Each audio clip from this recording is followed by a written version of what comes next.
ایک دن عتبہ کہنے لگا ابو جہل سے اور دیگر لوگوں سے کہ بڑی ہو گئی لڑائی، بڑی ہو گئی بحث، اس طرح کرتا ہوں میں جا کے نہ تو محمد ابن عبداللہ صلی اللہ، میں جا کے بات کرتا ہوں حضور سے۔ عتبہ آ گیا، کہنے لگا میں مذاکرات کرتا ہوں۔ سب نے کہا چل تو سیانا آدمی ہے، سمجھدار ہے، چلا جا، جا کے نہ تو وہی باتیں جو وہ ہمیشہ کرتے تھے۔ نبی کریم علیہ السلام سے کہنے لگا ہم سارے آپس میں ہیں، برادری ہے، قبیلہ ہے، ایک شہر ہے، پھر بھی لڑائیاں شروع ہو گئی ہیں۔ جو آپ کا کلمہ پڑھتے ہیں وہ الگ ہو گئے، جو ہمارے معاذ اللہ طریقے پہ ہیں وہ الگ ہیں، تو کوئی بات چیت نہ کر لیں بیٹھ کے۔ تو حضور نے فرمایا کرو نا۔ کہنے لگا اگر آپ سرداری چاہتے ہیں تو ہم دیتے ہیں، اور اگر آپ مال و دولت چاہتے ہیں تو معاذ اللہ ہم دیتے ہیں، جو آپ کہتے ہیں ہم کرتے ہیں۔ کسی طرح کا بھی آپ کا مطالبہ ہے تو ہم پورا کرنے کو تیار ہیں، تو آپ بتا دیں ہم وہ کر دیتے ہیں۔ وہ بڑی اس نے لمبی چوڑی تقریر کی، جتنی آفرے گنا سکتا تھا گنوائیں۔ کریم خاموش رہے۔ جب اس کی بات پوری ہو گئی تو حضور فرمانے لگے میں بھی کچھ بولوں؟ کہنے لگا بولیں۔ میرے نبی پاک نے قرآن پاک پڑھنا شروع کر دی ہے، چند آیتیں پڑھی، کھڑا تھا بیٹھ گیا، پھر اٹھ پڑا، کبھی ادھر جاتا ہے کبھی ادھر آتا ہے۔ حضور نے تلاوت ختم کی، کہا کوئی بات کرنی ہے؟ کہنے لگا نہیں مجھے اجازت دے دے۔ واپس گیا، جب گیا نا تو ابو جہل دور سے دیکھ کے کہنے لگا جو گیا تھا وہ تو عتبہ تھا، اور یہ جو آ رہا ہے یہ کوئی اور ہے، یہ کوئی اور ہے، یہ وہ نہیں ہے جو گیا تھا۔ واپس آیا تو کہا کیا طے ہوا؟ کہنے لگا یار طے کیا کرنا ہے، میں نے شاعر بھی دیکھے، کاہن بھی دیکھے، جادوگر بھی دیکھے، میں نے زمانہ گھوما ہے، اور جو قرآن وہ پڑھتے ہیں وہ بندے کا کلام نہیں، وہ رب کریم کا ہی کلام ہے، وہ اللہ کا کلام ہے۔ تم نہیں مقابلہ کر سکتے، تم باز آ جاؤ، وہ تمہارے بس کی بات نہیں۔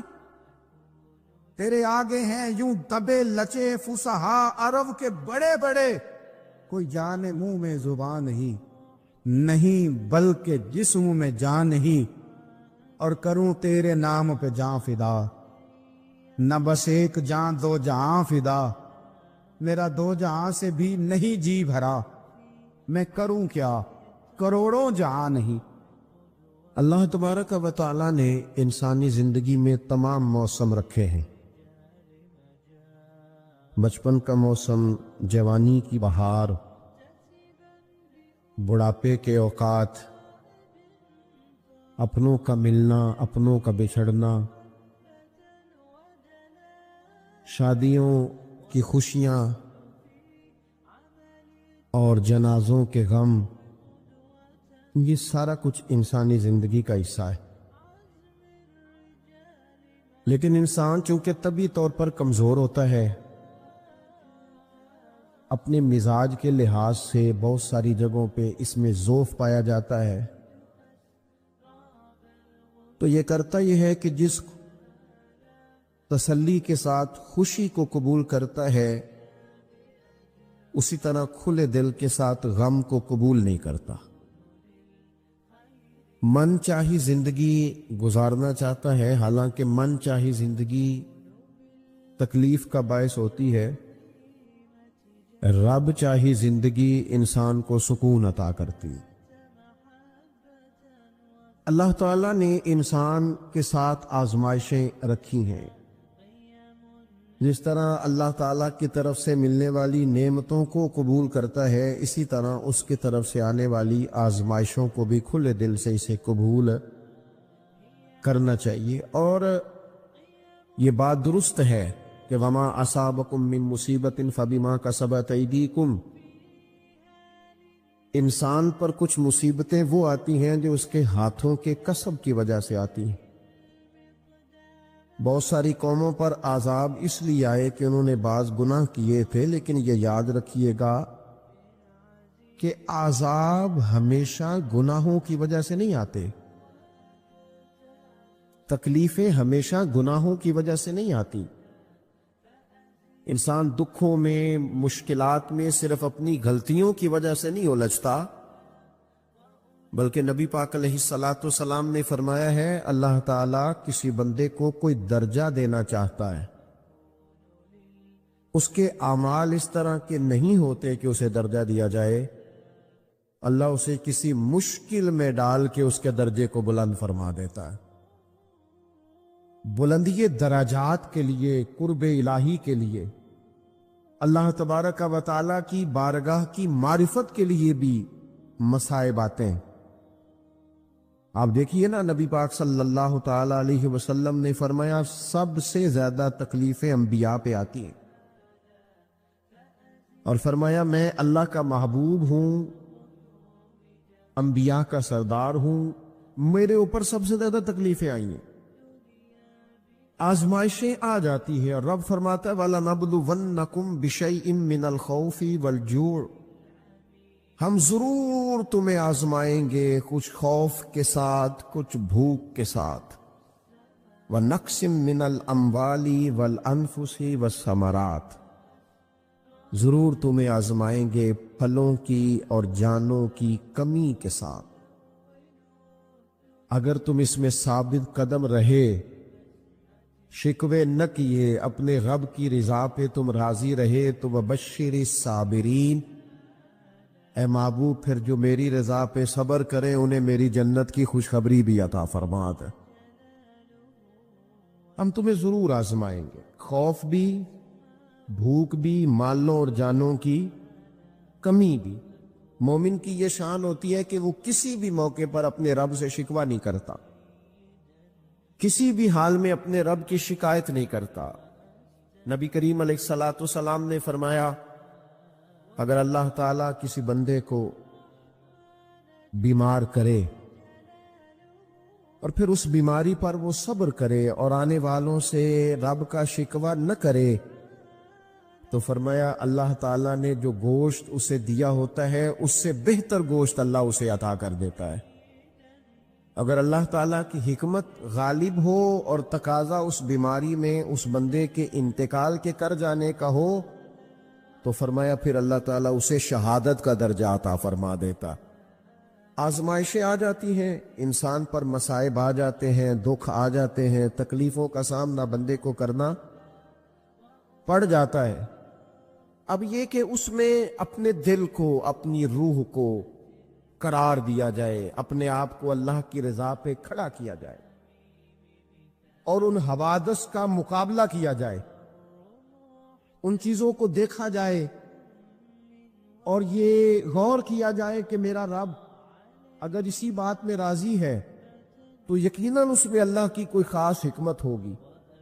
قحط حضرت عمر کے زمانے میں بھی آ گیا تھا، بڑی مشکلات کا سامنا کرنا پڑا۔ تو ان مصائب میں انسان کو تھوڑا سا پہلے تو ہمت کرنی ہے، پھر اس میں کرنے کا جو کام ہے وہ یہ ہے کہ سب سے پہلا کام تو یہ ہے کہ اپنے رب کی بارگاہ میں کھل کے دعا مانگی جائے، اللہ تبارک و تعالیٰ کے حضور التجائیں کی جائیں، دعائیں کی جائیں، رب کریم کو منایا جائے۔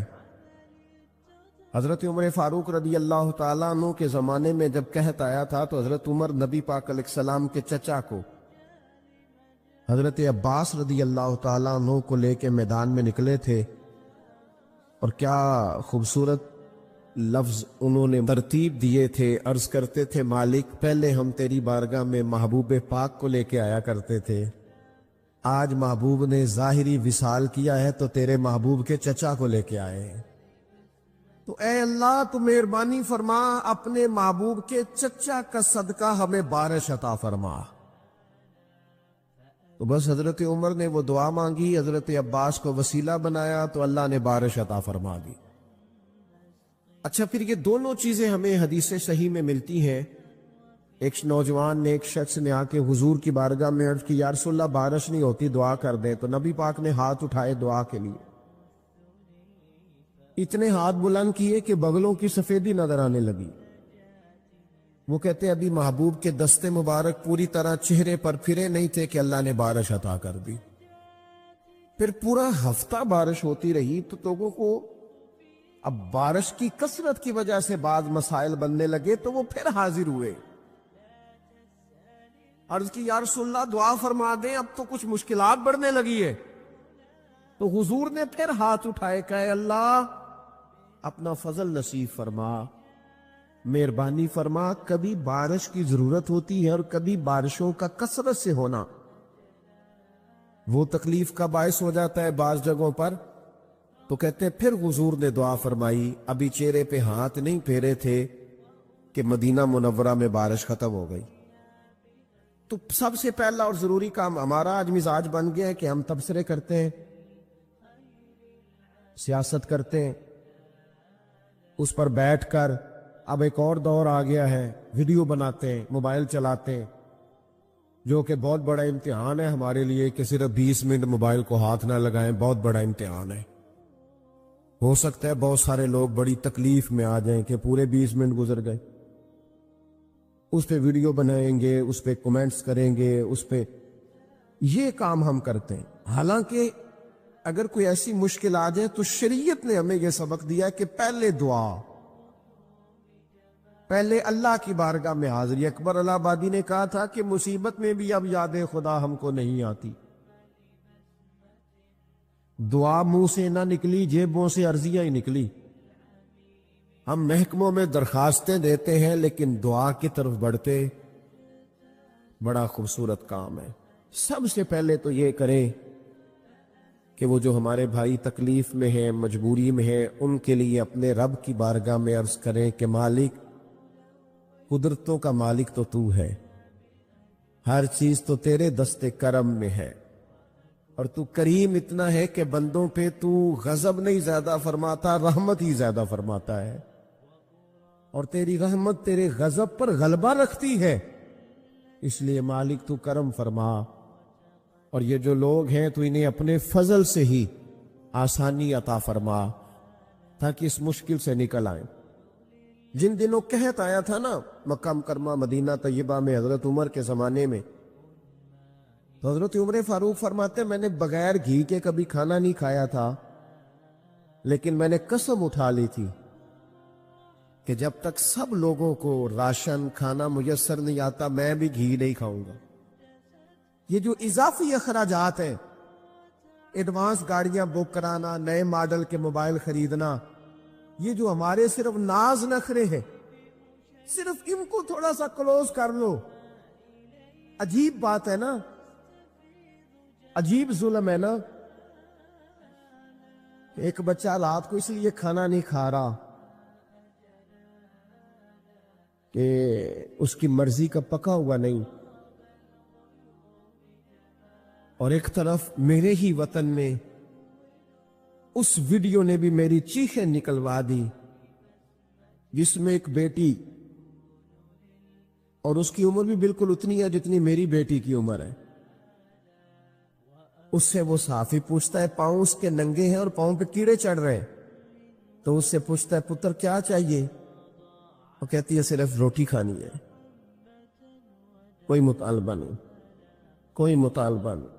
روٹی دا دکھ نہ پوچھو، یہ روٹی بندہ کھا جاتی جی، روٹی بندہ کھا جاتی. اللہ کریم نے فرمایا وَتَعَاوَنُوا عَلَى الْبِرِّ وَالتَّقْوَى. جب تقوی اور پرہیزگاری کا معاملہ ہو تو ایک دوسرے کے ساتھ تعاون کرو، ایک دوسرے کے ساتھ تعاون کرو، ایک دوسرے کا آگے بڑھ کے بازو تھامو، خیر کے کاموں میں ایک دوسرے کی مدد کرو، آگے نکلو. ہو جاتا ہے کبھی کبھی ایسا کہ ایک بھائی کے پاس بہت زیادہ مال ہوتا ہے، دوسرے کے پاس کم ہوتا ہے، اور نبی پاک صلی اللہ تعالی علیہ وسلم نے ارشاد فرمایا کہ یاد رکھنا اللہ تبارک و تعالی اتنی دیر تک تمہاری مدد کرتا ہے جب تک تم اپنے بھائی کی مدد کرتے رہتے ہو. اللہ تمہارا مددگار رہتا ہے. دیکھیے حضرت سیدنا آدم علی نبینا علیہ الصلاۃ والسلام سے ایک خطا اجتہادی ہو گئی. اللہ تبارک و تعالی ایک درخت کے پاس جانے سے منع کیا تھا، لیکن مشیت ایزوی کے حضرت آدم وہاں چلے گئے۔ اور پھر جب انہیں محسوس ہوا نا کہ میرا رب ناراض ہو گیا ہے اور وہ زمین پہ تشریف لے آئے، تو 300 سال انہوں نے رو کے گزارے۔ یہاں تو خشک ہو گئی ہیں لوگوں کی آنکھیں۔ اب بھی لوگ ٹی وی کی خبروں پر زیادہ توجہ دیتے ہیں، لوگ ظاہری اسباب پر زیادہ نظر رکھتے ہیں۔ 300 سال جناب آدم علیہ السلام نے رو کے گزار دیے، 300 سال۔ اور پھر دونوں نے، قرآن مجید فرماتا ہے کہ دونوں نے، جناب آدم نے، حضرت حوا نے کہا، وقالا، دونوں نے کہا، ربنا ظلمنا انفسنا، اے اللہ ہم نے خود ہی اپنا برا کیا، وَإِن لَّمْ تَغْفِرْ لَنَا، اگر تو نے ہمیں معاف نہ کیا، لَنَكُونَنَّ مِنَ الْخَاسِرِينَ، تو اللہ ہم نقصان اٹھانے والوں میں سے ہو جائیں گے۔ اللہ کو منایا، اس کی بارگاہ میں آہوزاری کی، گڑ گڑائے، عرض گزار ہوئے، ربنا ظلمنا انفسنا، اے اللہ ہم نے خود ہی اپنا برا کیا ہے، وَإِن لَّمْ تَغْفِرْ لَنَا، اگر تو نے ہماری بخشش نہ کی، وَتَرْحَمْنَا، اور تو نے ہمارے اوپر رحم نہ کیا، لَنَكُونَنَّ مِنَ الْخَاسِرِينَ، تو ہم نقصان اٹھانے والوں میں سے ہو جائے۔ اللہ تو ہمارے اوپر رحم فرما، ہم پر فضل فرما، ہمارے لیے آسانی فرما۔ تو جب یہ جملے آپ نے ادا کیے تو پھر اللہ تبارک و تعالی نے ان پر اتنا فضل فرمایا کہ مالک کریم نے اپنی ساری رحمتوں، برکتوں، نوازشوں سے انہیں مالا مال فرما دی۔ تو پہلے تو بات یہ ہے کہ احساس ندامت ہو، پھر اس کے بعد رب کریم کو منانے کی خواہش ہو، بے رخی کا مظاہرہ، اور اسی طرح کھیلتے رہنا اور اسی طرح روٹین کے کاموں میں لگے رہنا، بلکہ پہلے سے زیادہ ان چیزوں پہ توجہ کرنا جن پر پہلے کام کی جاتی، فضولیات کو اپنے معاملات کا حصہ بنا لینا، لڈو پہلے سے زیادہ کھیلی جانا، شطرنج کی بازیاں لگنا، اور فلموں اور ڈراموں پر توجہ بڑھا لینا، گیمیں کھیلنے لگنا، بجائے اس کے کہ اللہ نے اوقات دیے ہیں تو اس میں رب کو منایا جائے اس کی بارگاہ میں۔ لیکن وہ اس طرح جیسے شکاوت بڑھتی ہے، جیسے ہمیں احساس ختم ہو گیا، جیسے ہماری طبیعت کے اندر اب وہ والی بات نہیں رہی جو کہ ہونا چاہیے تھی۔ تو اللہ کریم کی بارگاہ میں عرض کیا جائے، رب کریم کی حضور ناز یہ گزارش کی جائے اور اسے منایا جائے۔ سورۃ المومنون کو دیکھیے تو اللہ تبارک و تعالیٰ نے ارشاد فرمایا، دیکھیے ذرا قرآن مجید کا انداز، فرمایا وَقُلْ رَبِّ اغْفِرْ وَارْحَمْ،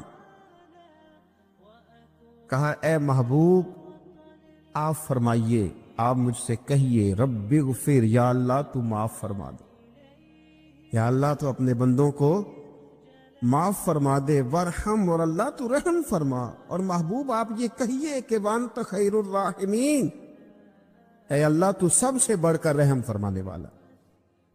اے محبوب آپ یہ کہیے، یہ دیکھیے انداز، اللہ تو نے معاف کرنا ہے تو کر دے، فرمایا نہیں میرے حبیب پہلے کہیں گے، حضور فرمائیں گے، میں اپنے محبوب کی زبان اطہر سے اس بات کو سننا محبوب رکھتا ہوں۔ میرے محبوب کریم علیہ السلام فرمائیں گے وَقُلْ رَبِّ اغْفِرْ وَارْحَمْ وَأَنْتَ خَيْرُ الرَّاحِمِينَ، اے محبوب آپ مجھے کہیے کہ اللہ تو بخش دے، رحم فرما، اور تو سب سے بڑھ کر رحم کرنے والا ہے، کوئی آنکھو شاید من جاوے تے میرا کم تتڑیدہ بن جاوے۔ اے محبوب آپ کہیے کہ اے اللہ تو رحم فرما، تو کرم فرما، اور تو سب سے بڑھ کر رحم کرنے والا۔ نبی پاک صلی اللہ علیہ وسلم نے ہماری توجہ دلائی، حضور صلی اللہ علیہ وسلم نے فرمایا بے توجہی کے ساتھ ادھر ادھر خیالات کر کے رب سے نہ مانگا کرو، تردد کے ساتھ، بے یقینی کے ساتھ نہ مانگا کرو، بلکہ رسول کریم صلی اللہ علیہ وسلم نے فرمایا، یہ حدیث پاک مسلم شریف میں موجود ہے، حضور فرمانے لگے جب رب سے مانگو نا تو اصرار کر کے مانگو، جب رب سے مانگو تو اصرار کر کے، بچہ ناز دکھا رہا ہے اصرار کر رہا، اللہ سے مانگو تو اصرار کر کے مانگو، اور فرمایا رغبت کے ساتھ مانگو۔ کیا خوبصورت لفظ ہے حدیث کے، حضور فرمانے لگے اصرار کر کے مانگو، رغبت کر کے مانگو، رب کے لیے کوئی چیز دینا مشکل تو نہیں ہے نا، اس کے لیے کوئی مشکل ہے تمہیں عطا کرنا؟ تو رغبت کر کے اللہ سے سوال کرو، اسے مناؤ۔ اور خود نبی پاک صلی اللہ علیہ وسلم کا حال یہ تھا، حضرت عائشہ صدیقہ رضی اللہ تعالیٰ عنہ فرمانے لگی کہ نبی پاک دعا رسول اللہ صلی اللہ علیہ وسلم، یہ لفظ ہیں حضرت عائشہ کے، اللہ اکبر، ذرا ان میں ڈوب کر دیکھیے گا، ذرا ان لفظوں میں کھو کر دیکھیے گا ام المومنین کیا فرماتی ہیں۔ حضرت عائشہ صدیقہ فرماتی ہیں، یہ بھی مسلم میں موجود ہے، کہتی ہیں دعا رسول اللہ، کہتے ہیں نبی پاک نے دعا مانگی، حضور نے دعا مانگی۔ سبحان اللہ، کیا لفظ ہیں، کیا وجد آفرین جملے، کہتے ہیں دعا رسول اللہ، نبی پاک نے دعا مانگی، ثم دعا، دعا مانگ کر حضور پھر دعا مانگنے لگے۔ حضور نے دعا مانگی اور دعا مانگ کر حضور پھر دعا مانگنے لگے، اور ثم دعا رسول اللہ، تیسری دفعہ فرماتی ہے، کہتی ہیں حضور نے دعا مانگی اور دعا مانگ کر پھر دعا مانگنے لگے، یعنی حضور نے دعا مانگی اور پھر دعا مانگی، اور دعا ختم ہو گئی تو تیسری دفعہ پھر دعا مانگی، یعنی حضور نے مانگا۔ کیا کہا حضرت نے، فرمانے لگے مانگیں گے مانگے جائیں گے، منہ مانگی پائیں گے، سرکار میں نہ لا ہے نہ حاجت اگر کی ہے، مانگیں گے مانگے جائیں گے، منہ مانگی پائیں گے۔ حضور نے دعا مانگی اور دعا مانگ کر پھر دعا مانگی، اور دعا مانگ کر پھر دعا مانگی۔ تو نبی پاک صلی اللہ علیہ وسلم کا تو اللہ سے مانگنے کا، اس کو منانے کا یہ طریقہ، حضرت عبداللہ ابن عمر فرمانے لگے، یہ لفظ ابو داؤد شریف میں موجود ہے، ذرا ان کا بھی ذائقہ محسوس کیجئے گا۔ حضرت سیدنا عبداللہ ابن عمر فرماتے ہیں، میں حضور کی مجلس میں حاضر تھا، حضور مانگنے لگے اللہ سے، حضور اللہ سے مانگنے لگے۔ میں تو کئی دفعہ یہ دعا بھی مانگنے لگ جاتا ہوں کہ اللہ تو ان دعاؤں کی طرف تو دیکھ جو تیرے رسول نے ہمارے لیے مانگی۔ اللہ تو ہمیں تو نہیں نا مانگنا آتا، نہیں طریقہ آتا، نہیں سلیقہ آتا، نہیں انداز آتا، ہم تو بے توجہ سے لوگ ہیں، بیٹھنے کا ڈھب نہیں آتا